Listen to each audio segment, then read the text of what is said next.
നമസ്കാരം. മുൻ പാകിസ്ഥാൻ മന്ത്രി ചൌധരി ഫവാദ് ഹുസൈൻ രാഹുൽ ഗാന്ധിയെ പുകഴ്ത്തുന്നത് ആശങ്കാജനകമാണെന്ന് പ്രതിരോധ മന്ത്രി രാജ്നാഥ് സിംഗ് ശനിയാഴ്ച ദേശീയ മാധ്യമത്തിന് നൽകിയ അഭിമുഖത്തിലാണ് പാകിസ്ഥാനുമായുള്ള കോൺഗ്രസിന്റെ ബന്ധത്തെയും സിംഗ് ചോദ്യം ചെയ്തത്.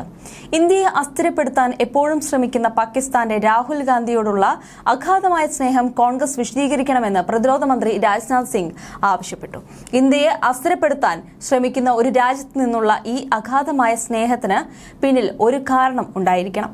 ഇത് വളരെ ആശങ്കാജനകമാണ്. ഈ സ്നേഹത്തിന് പിന്നിലെ കാരണം എന്താണെന്ന് അറിയാൻ ഇന്ത്യ ആഗ്രഹിക്കുന്നുവെന്ന് അദ്ദേഹം പറഞ്ഞു.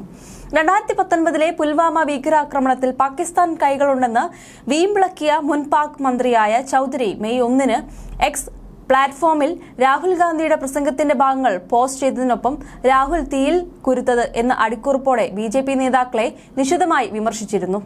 ഇന്ത്യയെ അസ്ഥിരപ്പെടുത്താൻ ശ്രമിക്കുന്ന ഒരു രാജ്യത്തിന്റെ മുൻ മന്ത്രി രാഹുലിനെ പ്രശംസിച്ചാൽ അത് ആശങ്കാജനകമാണ്. പാകിസ്ഥാനുമായുള്ള ബന്ധത്തെക്കുറിച്ച് കോൺഗ്രസ് വിശദീകരണം നൽകണമെന്ന് പ്രതിരോധ മന്ത്രി പറഞ്ഞു. അയൽ രാജ്യങ്ങൾ ഇന്ത്യൻ തെരഞ്ഞെടുപ്പിനെ സ്വാധീനിക്കാൻ ശ്രമിക്കുകയാണെന്ന് സിംഗ് പറഞ്ഞു. എന്നാൽ സ്വാധീനിക്കാനുള്ള ഔക്കാത്ത്, അതായത് പ്രാപ്തി, പാകിസ്ഥാനില്ലെന്ന് സിംഗ് വ്യക്തമാക്കി. നേരത്തെ അധികാരത്തിൽ വന്നാൽ സമ്പത്ത് പുനർവിതരണം സംബന്ധിച്ച് സർവേ നടത്തുമെന്ന പാർട്ടിയുടെ വാഗ്ദാനത്തെ മുൻ പാകിസ്ഥാൻ മന്ത്രി ശനിയാഴ്ച വീണ്ടും രാഹുലിനെ അഭിനന്ദിച്ചിരുന്നു.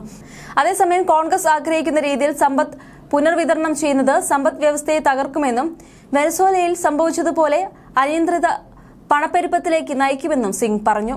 ഇന്ത്യയിൽ നടന്ന ഭീകരാക്രമണങ്ങളിൽ പാകിസ്ഥാൻ സർക്കാരിന് പങ്കുണ്ടെന്ന് മന്ത്രിയായിരുന്ന കാലത്ത് സമ്മതിച്ച ഒരാളിൽ നിന്നാണ് പ്രശംസ ലഭിച്ചതെന്നും പ്രതിരോധ മന്ത്രി പറഞ്ഞു. 2019 ജമ്മു കശ്മീരിൽ നടന്ന മാരകമായ പുൽവാമ ഭീകരാക്രമണത്തിന് ഉത്തരവാദി പാകിസ്ഥാനാണെന്ന് 3.5 വർഷം മുമ്പ് അന്നത്തെ മന്ത്രിയായിരുന്ന ചൌധരി വിവാദപരമായ തുറന്നുപറച്ചിൽ നടത്തിയിരുന്നു. ഹംനെ ഹിന്ദുസ്ഥാൻ കോ ഗുസ്ഖെ മാര, ഞങ്ങൾ ഇന്ത്യയെ അവരുടെ വീട്ടിൽ അടിച്ചു.